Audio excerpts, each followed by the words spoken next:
Hello friends, welcome to the exams made simple. तो हम ये नया इनिशिएटिव स्टार्ट कर रहे हैं, that is the editorial and explain discussion from the Indian Express. तो इसका आज आपको पहले ही बता दिया गया था हिंदू के डिस्कशन में।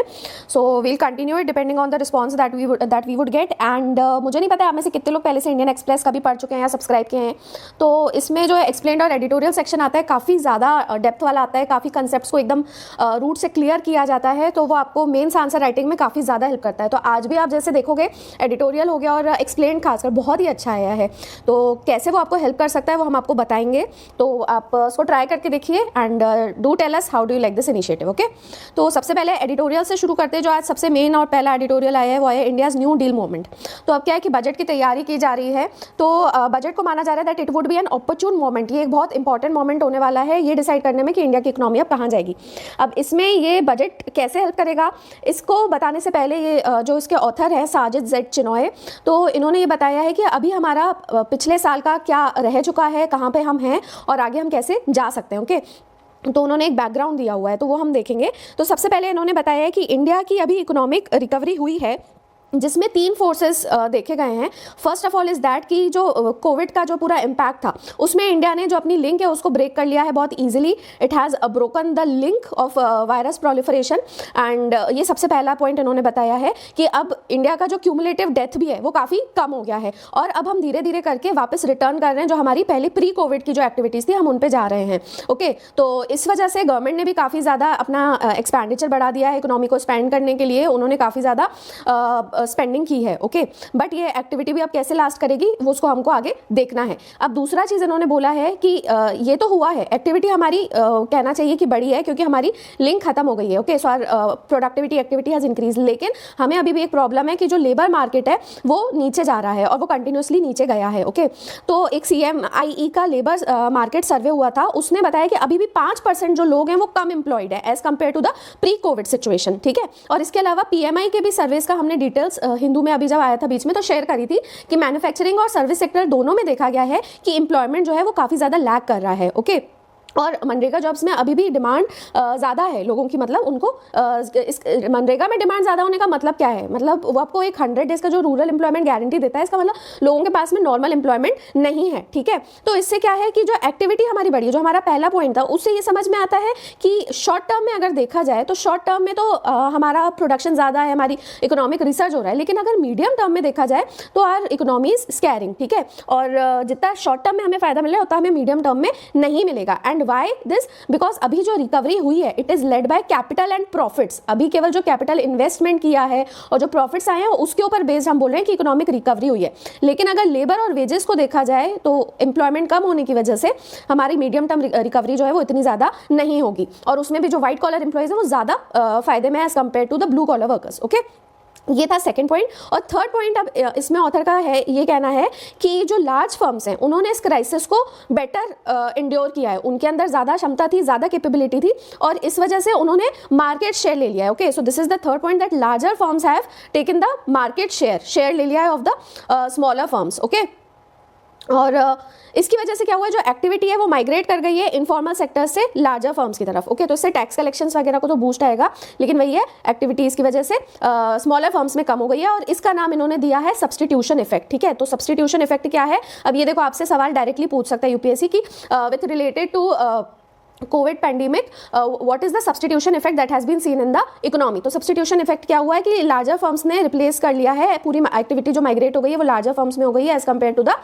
Smaller firms. ओके, तो इसकी वजह से एक और इन्होंने अलग टर्म दिया है that this has increase the prospect of के शेप्ड रिकवरी। के शेप्ड रिकवरी क्या हो रही है, ये एक ग्लोबल फिनोमिना देखा गया है कि जो हाउस होल्ड्स जो टॉप में हैं वो और ऊपर जा रहे हैं, उनका कंजम्पशन ज़्यादा रहा है and this is because they had larger savings. तो अपने सेविंग्स की वजह से इनके कंजम्पशन ज़्यादा है और ये अभी भी इतने ज़्यादा रिस्क में नहीं रहे हैं, तो इन्होंने अपने आप को किसी तरीके से संभाल लिया है। ओके, लेकिन जो बॉटम में हाउस होल्ड्स रहे हैं इनकी जो जॉब्स चली गई हैं इसकी वजह से ये और ज़्यादा नीचे चले गए हैं। So this cleavage is clearly visible. Okay, और इसका एक एग्जांपल भी इन्होंने दिया है कि जो पैसेंजर व्हीकल रजिस्ट्रेशंस हैं वो ऊपर गए हैं जबकि टू व्हीलर के और ज़्यादा नीचे हो गए। तो इससे समझ में आता है कि लार्जर फर्म्स को ज़्यादा फायदा मिल रहा है। Okay, now the author has discuss that what are the macro implications of a K shaped recovery. इसके इंप्लीकेशंस क्या हैं?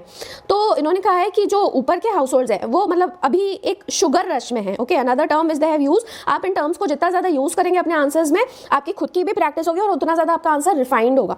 तो उन्होंने कहा है कि ये वन टाइम एक्टिविटी हुई है, एक शुगर रश है कि जो ऊपर के हाउस होल्ड्स थे, जो ज़्यादा अफ्लुएंट फैमिलीज थी, उनके पास में ज़्यादा सेविंग्स थी जिनको उन्होंने अभी बहुत ज़्यादा स्पेंड किया है। Okay, so he has given the data that top 10% of the Indian households were responsible for 25 to 30% of the total consumption। 25 से 30% टोटल कंजम्पशन के लिए ये रिस्पॉन्सिबल थे और इस वजह से जो है कि दिखता है कि डिमांड बहुत ज़्यादा बड़ी है। ओके, लेकिन ये वन टाइम इफेक्ट है। और जो हाउस होल्ड्स वैसे जो बॉटम पे हैं, दे आर एक्चुअली वो सेक्टर है जो कि नॉर्मली डिमांड को ड्राइव करते हैं। ओके, तो इससे एक चीज़ और समझ में आती है, जो सेकंड पॉइंट ऑथर ने कहा है इसमें, मैक्रो इम्प्लीकेशन ऑफ के शेप्ड रिकवरी का, कि अभी तो वन टाइम रश अभी हमने देखा है, जो इंस्टेंट इफेक्ट आया है, लेकिन एक और चीज़ जब स्टेडी स्टेट आएगा तो उसमें हमें समझ में आएगा कि स्टेडी स्टेट में जो डिमांड है वो डिक्रीज हुई है। क्यों? Because it is driven by the low income families. Okay, तो the marginal propensity to consume at the bottom. अब यहाँ पे ये टर्म जो है मार्जिनल प्रोपेंसिटी टू कंज्यूम, तो ये एक इकोनॉमिक टर्म है, मार्जिनल प्रोपेंसिटी ऑफ कंजम्पशन। इसका मतलब होता है कि आप कितना आपका एक्सपेंडिचर है depending as related to what is your income is disposable income. ठीक है, तो जब आपका एक्सपेंडिचर ज़्यादा हो रहा है और इनकम आपकी कम हो रही है तो आपको अभी ज़्यादा दिखेगा। ठीक है, तो बॉटम वालों का जो है वैसे वो ज़्यादा होता है, दे स्पेंड मोर। ठीक है, लेकिन अभी क्या हो रहा है कि अभी वो नहीं कर पा रहे, इसलिए जब स्टेडी स्टेट आएगा तो हमें इसका दिखेगा कि डिमांड एक्चुअली में कम हुई है। अभी वन टाइम में ये जो शुगर रश है इसमें नहीं दिख रहा है। ओके, एंड थर्ड पॉइंट ये सेट कि अगर कोविड जो है if it reduces the competition या फिर ये इनइक्वालिटी ऑफ इनकम को बढ़ा देता है तो इसका बहुत ज़्यादा इम्पैक्ट है ना डेवलपिंग इकोनॉमीज़ पे आएगा और इनके जो प्रोडक्टिविटी वगैरह है वो काफ़ी ज़्यादा हिट हो जाएगी। ओके, तो एक तरीके से अभी आपने देखा होगा कि एक क्वेश्चन आया भी था, आई थिंक JS2 में ये आया था कि कोविड की वजह से how it has accelerated, covid has accelerated the inequalities. तो आप इस आर्टिकल के थ्रू काफ़ी अच्छे से डिफाइन कर सकते हैं के शेप्ड रिकवरी का देते हुए कि किस तरीके से डिफरेंस आया है और कैसे वो एक्सेलरेट हुआ है। ठीक है, तो इसलिए जो अब पॉलिसी बनेगी, अब ये आगे के मेजर्स बता रहे हैं, तो इसको पॉलिसी को देखना पड़ेगा कि ये शुगर रश के बाद में मैक्रो इकोनॉमी को कैसे मतलब एंटिसिपेट करके क्या किया जाए। जैसे प्राइवेट सेक्टर को फिर से री इन्वेस्ट करना चाहिए ताकि, और री हायर करना चाहिए, और इसके अलावा लेबर मार्केट को किस तरीके से स्टेबल करना चाहिए, सारी चीज़ें देखनी पड़ेगी। ओके, और जो भी इन्वेस्टमेंट होगा वो किस पे डिपेंड करेगा, वो डिमांड पे डिपेंड करेगा। इसके अलावा इन्होंने बोला एक तो इन्वेस्टमेंट की, जैसे इन्होंने बात करी कि इन्वेस्टमेंट बढ़ाना पड़ेगा, लेबर को बढ़ाना पड़ेगा। एक और इन्होंने बात करी है कि एक्सपोर्ट्स जो हैं उनको भी अभी काफ़ी ज़्यादा फायदा आएगा, तो उससे भी एक चेंज हमको देखने को मिलेगा आफ्टर द वैक्सीनेशन। ठीक है, और इसके अलावा जो अभी ब्लू वेव देखी गई है, दैट इज ब्लू वेव क्या है, अभी जॉर्जिया के जो स्टेट इलेक्शंस हुए थे उसके बाद में जो बाइडेन का आना है यूएस में, इसकी वजह से इकोनॉमी को अब नया पुश मिलेगा और इन्वेस्टर्स हो सकता है कि और ज़्यादा आए यहाँ पे इंडिया में। ठीक है, तो अब ये पूरे बैकड्रॉप में इन्होंने बताया है कि इंडिया को एक न्यू डील मोमेंट मिला है। तो now why are they calling this new deal moment? तो एक्चुअली में क्या हुआ था, न्यू डील मोमेंट वैसे 1935 का कहा जाता है यूएस में। ठीक है, तो इसमें कई सारे जॉब्स क्रिएट किए गए थे इंफ्रास्ट्रक्चर के थ्रू, एक इंफ्रास्ट्रक्चर पुश के through millions of jobs were created और इससे इकोनॉमिक डेवलपमेंट भी बहुत तेज़ी से हुआ था। तो उसी की वजह से इस बार के बजट को कहा जा रहा है न्यू डील मोमेंट, कि हमें अपने इंफ्रास्ट्रक्चर को पुश करना चाहिए, ना केवल फिजिकल इंफ्रास्ट्रक्चर को but also the social infrastructure. तो हेल्थ और एजुकेशन को भी यहाँ पे पुश करने की बात की गई है। तो that is why this is an opportune moment. Okay, और इससे क्या होगा कि आप जैसे इन्वेस्टमेंट बढ़ाओगे, डिमांड भी बढ़ेगी, जॉब्स भी बढ़ेंगे और इकोनॉमिक जो एक्सटर्नल कॉम्पिटिटिवनेस है, जो हमने बोला कि एक्सपोर्ट्स बढ़ेंगे, तो उस वजह से वो कॉम्पिटिटिवनेस भी बढ़ेगी, ताकि ये जो कोविड की वजह से इनइक्वालिटीज आई हैं वो और कम हो पाएंगी। Okay, so this was all from this editorial. और उसके बाद में फिर एक एडिटोरियल यहाँ पे और आया है टुवर्ड्स रिकन्सिलिएशन। तो बेसिकली क्या हुआ है यहाँ पे कि कतार और जो अरब क्वार्टेट है उनके बीच में, मतलब ये गल्फ कोऑपरेशन काउंसिल था, तो उसमें ये एक पूरा किंगडम, जितने भी कंट्रीज़ हैं गल्फ की वो सब हैं, तो कतार और जो बाकी का अरब क्वार्टेट है उनके बीच में काफ़ी टाइम से टसल चल रहा था और इन्होंने ब्लॉकेड, अरब कंट्रीज़ ने कतर के ऊपर ब्लॉकेड्स लगाए हुए थे। ओके, तो अब उसको सस्पेंड कर दिया गया है और वापस इन लोग रिकंसाइल कर रहे हैं आफ्टर 3 years। ओके, तो इसमें खासकर मेडिएट किया है यूएस और कुवैत ने। तो अरब क्वार्टेट में कौन कौन आता है? बहरीन, इजिप्ट, सऊदी अरेबिया और यूएई। ठीक है, तो गल्फ कोऑपरेशन काउंसिल की बात कर रहे थे, तो जीसीसी क्या है, ये एक international regional intergovernmental political economic union है जो कि सारे अरब स्टेट्स का कंसिस्ट करता है एक्सेप्ट इराक, ठीक है। और कौन कौन सी अरब स्टेट्स आती है पर्शियन गल्फ की, Bahrain, Kuwait, Oman, Qatar, Saudi Arabia and UAE, ठीक है। तो इसमें आपका कतर जो था इसको इन्होंने ब्लॉकेड्स लगाए थे और खासकर सऊदी अरेबिया और यूएई का इसमें बहुत बड़ा रोल था। तो अब कुवैत ने मतलब इसमें मीडिएट किया है, ठीक है। तो एक्चुअली में क्या था कि वैसे नॉर्मली सऊदी अरेबिया बहुत ज़्यादा यहाँ पे लीड करता है इस गल्फ कोऑपरेशन काउंसिल में। तो इसके अगेंस्ट जाके कतर ने एक अपना अलग रास्ता निकाल लिया था। उसने जो कंट्रीज़ या जो अलायंसेज अरब क्वार्टेट से टसल में हैं, जैसे कि ईरान, टर्की और मुस्लिम ब्रदरहुड, तो कतर ने और कतर का कैपिटल है दोहा, तो उसने अलायंस कर लिया था विद सच पार्टीज़, ओके। और इसकी वजह से बहुत ज़्यादा कन्फ्लिक्ट्स आ गए थे। और इसके अलावा एक इनका चैनल है कतर का, अल जजीरा टीवी चैनल, तो इसने काफ़ी नेगेटिवली कवर किया था अरब क्वार्टेट को। तो इसकी वजह से इनका कहना था कि ना केवल आप मतलब इंजोर किया और आपने इंसल्ट भी की है, ओके। तो एक तो यूएई के लीडरशिप में और दूसरा सऊदी अरेबिया के जो क्राउन प्रिंस थे मोहम्मद बिन सलमान, इनके लीडरशिप में इन्होंने डिप्लोमेटिक टाइज बिल्कुल पूरी तरीके से कतर से कट कर ली थी 2017 में। और साथ में 13 कंडीशंस लगा दी थी कि हम सीज को बस इन्हीं कंडीशंस पे एंड करेंगे, जिसमें ये था कि आप अल जजीरा को बिल्कुल बंद कर दो और ईरान से अपने अलायंसेस कम कर दो और जो भी मतलब टर्की वगैरह के साथ में आपके हैं उनको भी आप ख़त्म कर दो, ठीक है। लेकिन अब क्या हुआ है कि इन कन्फ्लिक्ट्स की वजह से सारे रीजन्स का कॉस्ट बहुत ज़्यादा बढ़ गया है। तो अब इनको समझ में आया है कि इससे अच्छा शांति रखो और अपने रिलेशंस को नॉर्मल करो, ठीक है। तो इसका फ़ायदा अब इंडिया को काफ़ी मिला है क्योंकि इंडिया के बायलैटरल रिलेशन से सारी गल्फ कंट्रीज से, तो इंडिया ने इस स्टेप को वेलकम किया है ताकि इस रीजन में स्टेबलाइजेशन आ जाए। और इसके अलावा इंडियन माइग्रेंट्स वहाँ पे काफ़ी ज़्यादा हैं। गल्फ में पूरे 8 मिलियन से ज़्यादा इंडियन माइग्रेंट्स हैं जो कि काफ़ी ज़्यादा रेमिटेंस भेजते हैं। Billions of dollars of remittances are sent by them. और इसके अलावा it is also market of Indian goods, ठीक है। और वहाँ से हमें हाइड्रोकार्बन सप्लाई भी मिलता है, तो मार्केट भी है और वहाँ से हमको हाइड्रोकार्बन का सप्लाई भी होता है। तो इसलिए हमारे लिए गल्फ रीजन काफ़ी इंपॉर्टेंट है। So we have welcome the move, okay. Now next on ideas pages, America's broken democracy. तो इसमें बेसिकली इन्होंने 5 चीज़ें बताई हैं कि क्यों ये सारा, अब ये आपको क्यों बताया जा रहा है, because these things are important in the international relation और इसका किस तरीके से इम्पैक्ट पड़ता है। यूएस बीइंग अ बिग मतलब एक ह्यूज कंट्री और वो जितना ज़्यादा उसके आइडियाज़ और वो पूरे पेनिट्रेट कर गए हैं आज ग्लोबल सीन में, तो वही है कि काफ़ी ज़्यादा चीज़ें समझ में आती है कि फ्यूचर हमारा कहाँ जा सकता है। तो इस वजह से इन्होंने यहाँ पे इंडियन अमेरिकन डेमोक्रेसी की बात करी है कि किस तरीके से 5 डिसऑर्डर से सफ़र कर रहा है। तो इसमें इन्होंने सबसे पहले बताया है कि जो बाई पार्टीसन का कल्चर था, 2 पार्टीज़ का वहाँ पे जो कल्चर था, जो कि एक हेल्दी कॉम्पिटिशन चलता था, वो बिल्कुल खत्म हो चुका है। The bipartisanship is dead in the American politics. तो जो भी डिफरेंसेस होते थे, जो भी मतलब बातें इस तरीके से एक दूसरे को कन्फ्लिक्ट ऑफ इंटरेस्ट होता था, वो एक्चुअली में हेल्दी रहता था।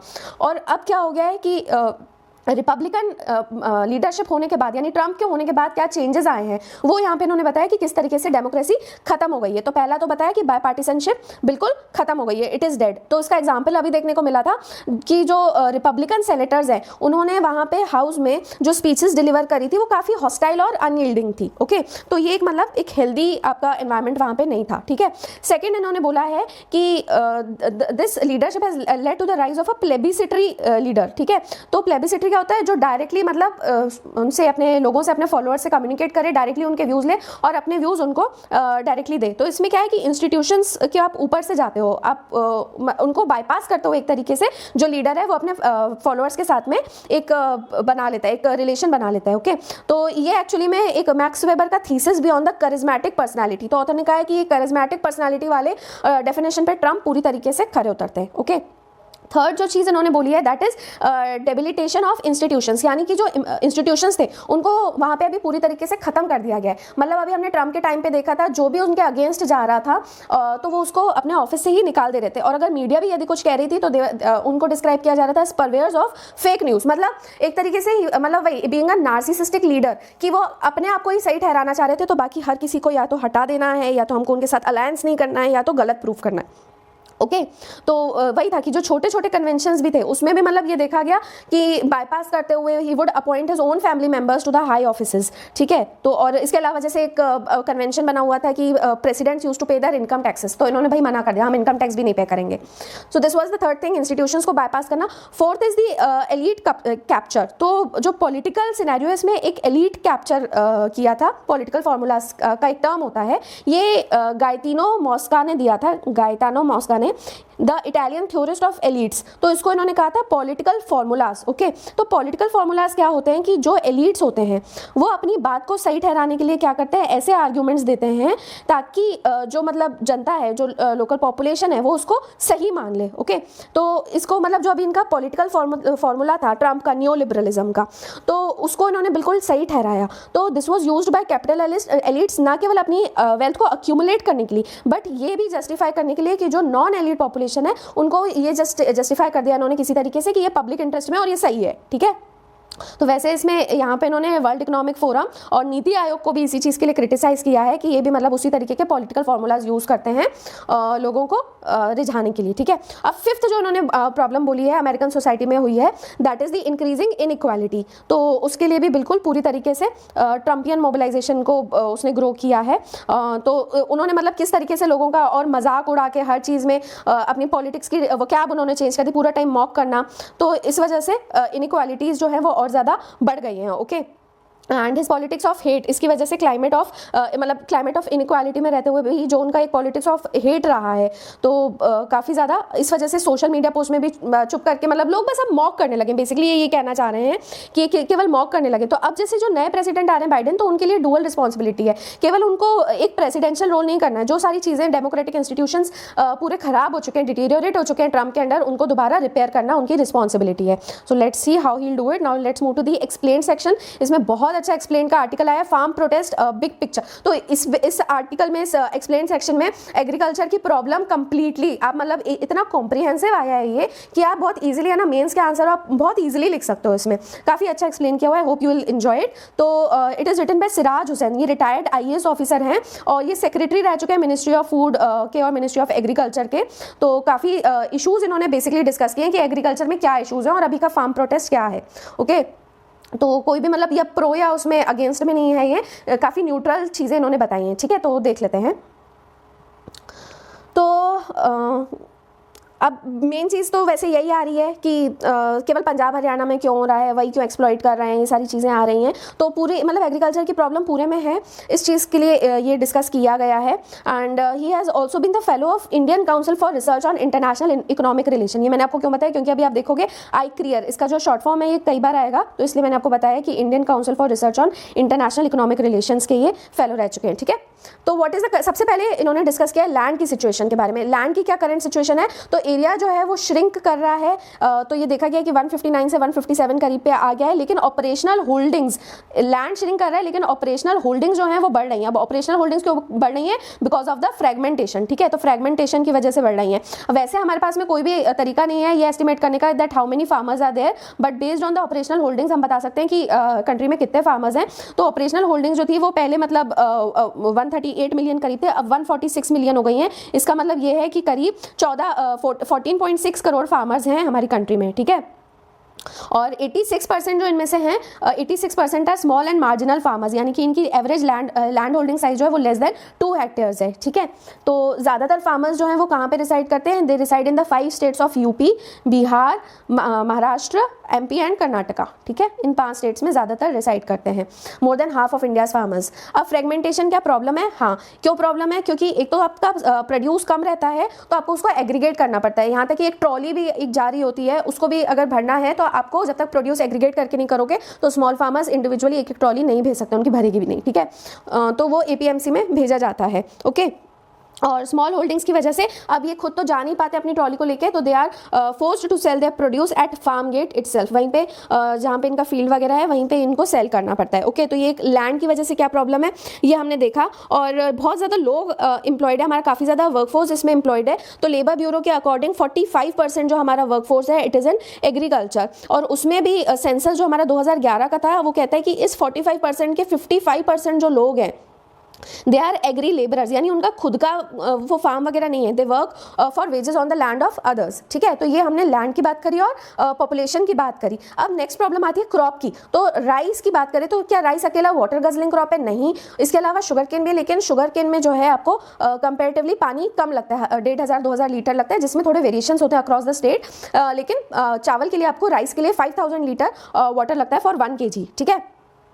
तो अब इस वजह से ये प्रॉब्लम बाकी स्टेट्स में क्यों नहीं है? क्योंकि महाराष्ट्र में अगर देखा जाए तो वहाँ पे शुगर केन जो है वो 4% कल्टिवेबल लैंड में कल्टिवेट किया जाता है, जबकि पंजाब में अगर देखें तो केवल 1.2% में शुगर केन ग्रो किया जाता है। तो उनको महाराष्ट्र में अगर देखा जाए तो इस वजह से ये सब MSPs वगैरह का तो फंडा है नहीं, तो इस वजह से इनको इतना ज़्यादा इस चीज़ का फ़र्क नहीं पड़ता, जबकि पंजाब में शुगर केन का कम होने की वजह से वो शुगर केन में जो भी बेनिफिट्स दिए जाते हैं वो उनको नहीं मिलते हैं। तो इस वजह से ये जो 3 एक्ट्स हैं ये शुगर सेक्टर को टच नहीं कर रहे हैं, और इसलिए महाराष्ट्र जैसे स्टेट में इसका कोई असर भी नहीं है, ठीक है। अब क्या वीट और राइस ऐसे बस 2 ही क्रॉप्स हैं जो कि जिस पे फार्मर्स को MSP मिलता है? तो नहीं, 23 क्रॉप्स है, ये आपको सर कई बार बता चुके हैं। एंड बस ये है कि वीट और राइस को बहुत ज़्यादा क्वांटिटीज़ में प्रोक्योर किया जाता है, क्योंकि इससे पब्लिक डिस्ट्रीब्यूशन सिस्टम की रिक्वायरमेंट्स को भी मीट किया जाता है, जो कि 65 मिलियन टन्स का चाहिए होता है। तो क्या केवल, अब नेक्स्ट क्वेश्चन है, पंजाब और हरियाणा ही प्रोक्योरमेंट से फ़ायदा मिलता है? तो ज़्यादातर फ़ायदा प्रोक्योरमेंट का इन्हीं 2 स्टेट्स को मिलता है। 92% राइस जो है वो प्रोक्योर कर लिया गया था, और 72% वीट पंजाब में प्रोक्योर कर लिया गया था, ओके। और इसके अलावा दूसरे क्या क्रॉप्स ऐसे कोई हैं जिनको अलग से प्रोटेक्शन देती है गवर्नमेंट? तो हाँ, जैसे पल्सेस हैं, तो 2015-16 से पल्सेस का एक बफर स्टॉक मेंटेन किया जा रहा है ऑफ 2 मिलियन टन्स, ओके। तो उसको मेंटेन करने के लिए large quantity of pulses are procured by NAFED और SFSC, ठीक है। तो नाफेड क्या है? National Agricultural Cooperative Marketing Federation है, और SFEC क्या है? Small Farmers agribusiness Consortium. तो ये करते हैं। इसके अलावा कॉटन को भी प्रोक्योर किया जाता है गुजरात में, और इसके अलावा आपके हॉर्टिकल्चरल प्रोडक्ट्स हो गए, जैसे कि एप्पल वगैरह हो गए, उनको जम्मू कश्मीर में किया गया, और अनियंस को महाराष्ट्र में हर साल किया जाता है। अब शुगर केन को डायरेक्टली प्रोक्योर नहीं करती है गवर्नमेंट, लेकिन इसमें जो शुगर मिल्स हैं वो उससे FRP जो मिलता है, यानी फेयर और रेम्यूनरेटिव प्राइस, ठीक है। शुगर केन आपको याद रखना चाहिए कि MSP नहीं आता है, इसके ऊपर FRP होता है, ठीक है, फेयर और रेम्यूनरेटिव प्राइस। तो वो शुगर मिल्स पे कर देती हैं, और इस वजह से शुगर केन प्रोड्यूसर्स भी प्रोटेक्टेड रहते हैं। और जूट में भी इनडायरेक्ट दिया गया है कि जो भी आपका राइस, कॉटन, राइस और वीट रहेगा, शुगर रहेगा, उसको जूट बैग्स में पैक किया जाएगा, तो इसलिए इनडायरेक्टली इनको भी प्रोटेक्शन मिलता है। अब बात ये आती है कि अगर हॉर्टिकल्चर और डेयरी ज़्यादा प्रॉफिटेबल है तो फिर MSP क्रॉप्स को आप छोड़ के वही क्यों नहीं ग्रो करते? तो ऐसा नहीं है। मिल्क और जो दूसरे फूड्स वगैरह हैं उसमें भी बहुत ज़्यादा वोलेटिलिटी रहती है मार्केट प्राइसेस में। और गुजरात को अगर छोड़ दें, गुजरात का जो मिल्क कोऑपरेशन है, डेयरी कोऑपरेटिव है, वो काफ़ी अच्छे से चलते हैं। बाकी जगहों पर फंडिंग देनी पड़ती है स्टेट गवर्नमेंट को, ठीक है। तो ये क्रॉप्स की बात हो गई। अब सब्सिडीज़ की बात करें तो क्या क्या सब्सिडीज़ दी जाती है? देखो, मैं वही आपको बताया कि ये बहुत कॉम्प्रिहेंसिव एडिटोरियल है, आप इसको बहुत तसल्ली से बैठ के पढ़ सकते हो, और इसके पॉइंट्स जो है ना इतने अच्छे हैं, आप एक जगह पे नोट डाउन कर लो। आपका एग्रीकल्चर का मोस्ट ऑफ द पार्ट, क्या प्रॉब्लम्स हैं, क्या बेनिफिट्स हैं, क्या किया जा सकता है, सब कवर हो जाएगा, ठीक है। तो सब्सिडीज़ जो हैं वो दोनों साइड पर दी जाती है, इनपुट और आउटपुट साइड पर। Fertilisers, seeds, farm machinery, equipment, electricity, logistics से लेके आउटपुट साइड पे MSP रजीम हो गई, इन सब में आपको दी जाती है, ठीक है। और इसके अलावा फ्लो को बनाए रखने के लिए भी फूड प्रोसेसिंग यूनिट्स और कोल्ड चेन प्रोजेक्ट्स को ग्रांट्स अलग से दिए जाते हैं, ओके। अब ये क्यों कहा जाता है कि Indian farmer are net taxed? मतलब उनको टैक्स क्यों है? यानी कि टैक्स का मतलब हो जाता है नेगेटिव सपोर्ट, ठीक है। नेगेटिव में क्यों है ये?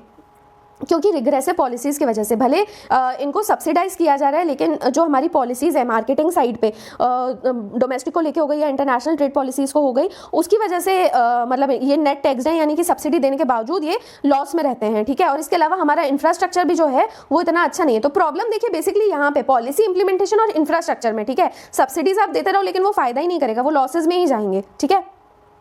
तो that is why it is said that they are net tax to the tune of 6%। अब देखो ये फिर से आपको एक फैक्ट मिल गया कि फार्मर्स इस अभी स्टेटस पे डिस्पाइट द सब्सिडीज। तो क्या मतलब दूसरी जगहों पे सब्सिडी वगैरह दी जाती है? हाँ, तो बाकी जगहों पे काफ़ी पॉजिटिव सपोर्ट है, जैसे नॉर्वे जो डेवलप्ड कंट्रीज हैं, Norway, Switzerland, Japan, Korea, US जो बड़ी कंट्रीज हैं, वहाँ पे पॉजिटिव सपोर्ट है। तो सब्सिडीज़ क्या केवल फार्मर्स को दी जाती है? दूसरे सेक्टर्स में भी है। तो मिडिल क्लासेस को भी जैसे सब्सिडीज़ दी जाती हैं, जैसे हायर इंटरेस्ट रेट सेविंग पे, income tax exemption, LPG, gold, इन सब पे सब्सिडाइज करना। और जो हायर एजुकेशन है गवर्नमेंट इंस्टीट्यूशंस की, वो भी काफ़ी सब्सिडाइज है, ओके। और इंडस्ट्रीज़ को भी, यानी अगर रिच की बात करें तो इंडस्ट्रीज़ को भी प्रोटेक्शन दिया जाता है by way of productivity linked incentive schemes, high import tariff और रेगुलेटरी ट्वीक से, ठीक है।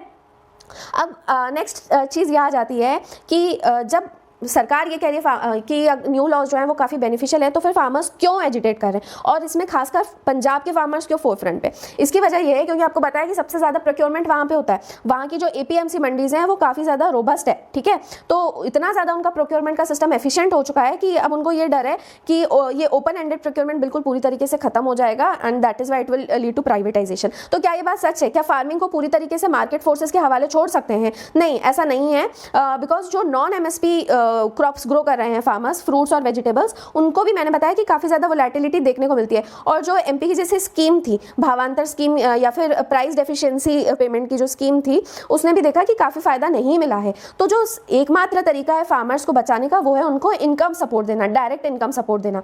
तो इस वजह से मतलब गवर्नमेंट अपना इंटरवेंशन नहीं छोड़ सकती है, ओके। और जिस तरीके से आपको बताया था कि पूरे इकोनॉमी में अभी इन्वेस्टमेंट की ज़रूरत है, उस तरीके से यहाँ पे भी अगर इन्वेस्टमेंट यदि एग्रीकल्चर चेन में होता है तो वो वोलेटिलिटी को हम मतलब इस तरीके से बना सकते हैं पॉलिसीज़ कि वोलेटिलिटी ना रहे, ठीक है। और इसके अलावा इन्होंने सजेस्ट किया है कि ऑप्शन कॉन्ट्रैक्ट्स जो होते हैं वो भी एक स्टेबिलिटी लेकर आते हैं। ऑप्शन कॉन्ट्रैक्ट्स क्या होते हैं कि आपको एक जो प्री डिटरमिन्ड आपका रेट है वो आपको बाद में मिल जाता है, लेकिन ज़्यादातर फार्मर्स जो है वो इन सब चीज़ों के फ्यूचर मार्केट वाली चीज़ के बारे में एजुकेटेड नहीं है। तो इस वजह से गवर्नमेंट को उनको इस एंड पे भी गाइडेंस देना चाहिए।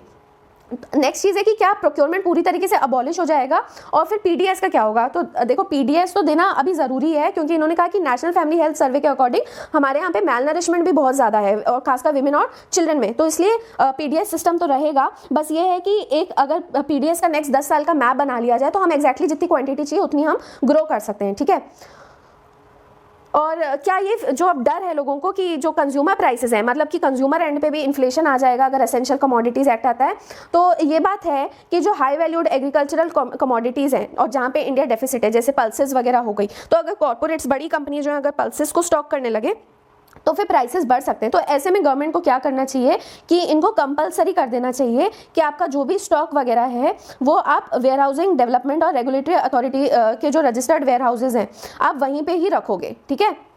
वेयर हाउसिंग डेवलपमेंट और रेगुलेटरी अथॉरिटी WDRA के रजिस्टर्ड वेयर हाउसेस में ही रखोगे, ताकि जो भी स्टॉक है वो गवर्नमेंट को पता रहे, ठीक है। अब इसमें स्टेट गवर्नमेंट क्या रोल प्ले कर सकती है कि फार्मर्स को फेयर प्राइसेस मिले? तो इनकम सपोर्ट स्कीम, वही मैंने बताया कि इनकम सपोर्ट करना जरूरी है। और इसके अलावा राष्ट्रीय कृषि विकास योजना, इसमें जैसे सेंटर का था कि वो डायरेक्टली सपोर्ट करेंगे, तो वो करना चाहिए, स्टेट्स को सपोर्ट करना चाहिए, कंपनसेशन देना चाहिए। और कई डिसेंट्रलाइज्ड प्रोक्योरमेंट जो हैं उसमें भी मतलब आप डेटा वगैरह निकालो कि क्या लॉसेज हो रहे हैं और किस तरीके से इसको रीइंबर्स किया जा सकता है, ठीक है। तो गवर्नमेंट को बेसिकली क्या करना चाहिए? अब आता है कि वे फॉरवर्ड, तो क्या करना चाहिए गवर्नमेंट को नेक्स्ट 5 ईयर्स में इंडियन एग्रीकल्चर को ज़्यादा कॉम्पिटिटिव बनाने के लिए? तो कुछ स्टेट्स में तो प्रोडक्टिविटी बढ़ गई है, लेकिन कुछ स्टेट्स में अभी भी लो प्रोडक्टिविटी है। तो इनका कहना है कि आप है ना, सबसे पहले तो क्रॉप्स के ऊपर रिसर्च करो कि जो जिस एरिया के लिए बेटर है, और उसमें आप अच्छे सीड्स वगैरह दो उनको, ताकि उसमें बेसिकली एफिशिएंसी बढ़े, ठीक है। और जो अभी क्लाइमेट चेंज हो रहा है, हायर टेम्परेचर हो रहा है, तो ऐसी ड्राउट टॉलरेंट वेराइटीज़ आप बनाओ। मेनली आप रिसर्च वगैरह से फार्मर्स को हेल्प करने की कोशिश करो, ठीक है। और इसके अलावा इन्होंने ये कहा है कि अगर आगे जिन चीज़ों में कुछ भी हम कर लें तो राइस और वीट जो है वो तो सरप्लस में रहने ही वाला है, लेकिन हमें दिक्कत कहाँ पे आने वाली है? पल्सेस में और ऑयल सीड्स में। तो हमको क्या करना चाहिए कि पंजाब और हरियाणा के फार्मर्स को इस गैप को फिल करने के लिए थोड़ा सा मोटिवेट करना चाहिए, इस तरीके की फैसिलिटीज़ देनी चाहिए कि वो ये क्रॉप ज़्यादा ग्रो करें, ओके। अब इसके अलावा एक और एक्सप्लेन सेक्शन आया था, gas pipeline from Kochi to Bengaluru. तो बेसिकली ये जो गैस पाइपलाइन है ये बनाई जा रही है केरला, कोची से लेके जाएगी ये बेंगलुरु में, और दूसरा बेंगलुरु में। तो ये बेंगलुरु वाली जो है ये कंप्लीट हो चुकी है, जिसका अभी इनॉग्रेशन किया गया है।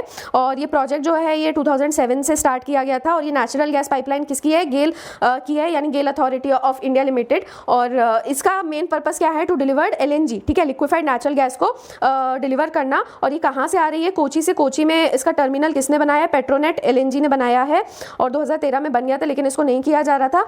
और नेचुरल गैस प्रोवाइड करने के लिए है, दोनों डोमेस्टिक और इंडस्ट्रियल के लिए। तो इसके अलग अलग फेजेस रह चुके हैं। तो सबसे पहले इंडस्ट्रियल में हुआ था, इंडस्ट्रियल में जैसे BPCL को डायरेक्टली इन्होंने दिया था LNG का सप्लाई, और बाद में डोमेस्टिक के लिए भी जो है अदानी गैस के साथ में IOC ने कर लिया था एक कॉन्ट्रैक्ट, ताकि फिर डोमेस्टिक कंज्यूमर्स तक LNG को पहुंचाया जा सके, ठीक है। तो इसमें ये याद रखना है कि ये साउथ इंडिया का पहला LNG रिसीविंग, रीगैसिफिकेशन और रीलोडिंग टर्मिनल है, और इसकी कैपेसिटी 5 मिलियन मेट्रिक टन है पर एनम, ठीक है। इसमें आपको मेन क्या याद रखना है? कोची बेंगलुरु LNG लाइन गेल का प्रोजेक्ट है, और पेट्रोनेट का टर्मिनल है, और ये कहाँ से कहाँ तक जा रही है ये आपको याद रखना है, ठीक है। 2007 में शुरू हुई थी, और ये सारी चीज़ें आपको मैंने बता दी, ठीक है। इसमें बेसिकली काफ़ी ज़्यादा पॉलिटिकल ऑब्स्ट्रक्शंस आए थे स्टार्टिंग में जब ये अनाउंस हुआ था, तो सीपीएम की गवर्नमेंट थी और उस टाइम पे लेकिन प्रोटेस्ट बहुत हो रहे थे। अब प्रोटेस्ट क्यों हो रहे थे, अब देखो किस तरीके से सवाल आएगा कि जो नया इंफ्रास्ट्रक्चर बिल्ड किया जा रहा है, पाइपलाइन इंफ्रास्ट्रक्चर वगैरह जो किया जा रहा है, तो इसमें क्यों मतलब लोग प्रोटेस्ट करते हो, क्यों ये नहीं हो पाते हैं डेवलपमेंट्स। तो आप इसमें ये बता सकते हो कि जैसे यहाँ का था तो प्रोटेस्टर्स का ये कहना था दैट लोकल पीपल जो थे दे वांटेड कि इसका अलाइनमेंट जो है वो सी रूट के अलॉन्ग हो, इनहैबिटेड एरियाज के अलॉन्ग ना हो, क्योंकि आखिर गैस पाइपलाइन है, तो दे फेल्ट कि ये जो पाइपलाइन है it is a ticking gas bomb. ठीक है, तो जब उसके बाद में कांग्रेस लेड गवर्नमेंट आई थी तो बहुत ज़्यादा प्रोटेस्ट हुए थे। ठीक है, उसके बाद दोबारा 2016 में फिर से सीपीएम की आई, तो जो प्रोटेस्टर्स थे उन्होंने बोला कि नहीं नहीं इसको करना चाहिए, और 100 दिन का इन्होंने ये दे भी दिया उस टाइम पे चीफ मिनिस्टर ने कि इसको कंप्लीट करना है। डिले की वजह से इसके प्राइसेस बहुत बढ़ गए। ये भी आप बता सकते हो कि जब इस तरीके के प्रोटेस्ट वगैरह होते हैं किसी नेशनल कोई इंफ्रास्ट्रक्चर रिलेटेड चीज़ में, तो उसके क्या कॉन्स होते हैं, तो उसका डिले होने की वजह से उसके प्राइसेस बढ़ते जाते हैं। ठीक है, तो इस वजह से जो टर्मिनल था वहाँ पे भी बहुत ज़्यादा लॉसेज हो रहे थे कोची में। ठीक है, तो अब इन्होंने क्या कर दिया, क्या वे आउट क्या हो सकता है वो भी आप इसमें बता सकते हो कि इन्होंने कंपनसेशन अमाउंट दे दिया जो भी लैंड अक्वायर किया गया था उसके लिए, और जो लैंड की विड्थ थी जो कह रहे थे इनहेबिटेड से जा रहा है उसकी विड्थ घटा दी इन्होंने। ठीक है, थोड़ा पतला कर दिया उसको, और इसके अलावा पाइपलाइन ले करने के बाद में इन्होंने अलाउ भी कर दिया कि फार्मर्स जो हैं आप अपना कल्टिवेट कर सकते हो, बस कोई डीप रूट क्रॉप्स मत कल्टिवेट करो। बट इसके बाद भी कुछ प्रोटेस्ट हुए थे और वायलेंट भी हो गए थे, जो कि मुस्लिम आउटफिट्स, राइट विंग मुस्लिम आउटफिट्स के थे, एसडीपीआई और वेलफेयर पार्टी ऑफ इंडिया के, तो 2017 में हुए थे, लेकिन गवर्नमेंट ने किसी तरीके से पुलिस प्रोटेक्शन में इसको कंप्लीट कर लिया। ठीक है, अब नेशन वाइड पावर आउटेज हुआ था पाकिस्तान में, ज़्यादा इंपॉर्टेंट नहीं है, बेसिकली ये था कि यहाँ पे एक्चुअली होता रहता है क्योंकि जितनी जनरेशन हो रही है वो वहाँ की डिमांड्स को मीट नहीं कर पा रही है, इनका अभी डिस्ट्रीब्यूशन सिस्टम जो है वो उतना ज़्यादा मतलब अपडेटेड नहीं है। ठीक है, तो यहाँ पे कोई टेक्निकल फॉल्ट हुआ था सिंध प्रोविंस में, कोई गुड्डू पावर प्लांट है वहाँ पे हुआ था, और अचानक से फ्रीक्वेंसी ड्रॉप हो गई थी और कास्केडिंग इफेक्ट से पूरे में ब्लैकआउट हो गया था, और इसमें मतलब खासकर इंटरनेट वगैरह की कनेक्टिविटी चली गई थी। हॉस्पिटल वगैरह में तो कुछ नुकसान नहीं हुआ था बिकॉज ऑफ द जनरेटर्स। तो कुछ लोगों का ये भी कहना था सोशल मीडिया यूजर्स का कि whether the outage was prelude to a military takeover, उनको लगा भाई कोई वॉर वगैरह तो नहीं होने वाला है, बट वहाँ पे ऐसे अक्सर होता रहता है। ये अभी पिछले कुछ सालों में ये तीसरा सबसे मेजर हुआ है ब्लैकआउट, तो मतलब इतना ज़्यादा भी इनको फ़र्क नहीं पड़ा जबकि पूरी कंट्री में ब्लैकआउट हो गया था। Okay, so that was all from the editorials of today. आपको कैसा लगा ज़रूर बताइएगा। Thanks for watching and have a nice day friends. Thank you.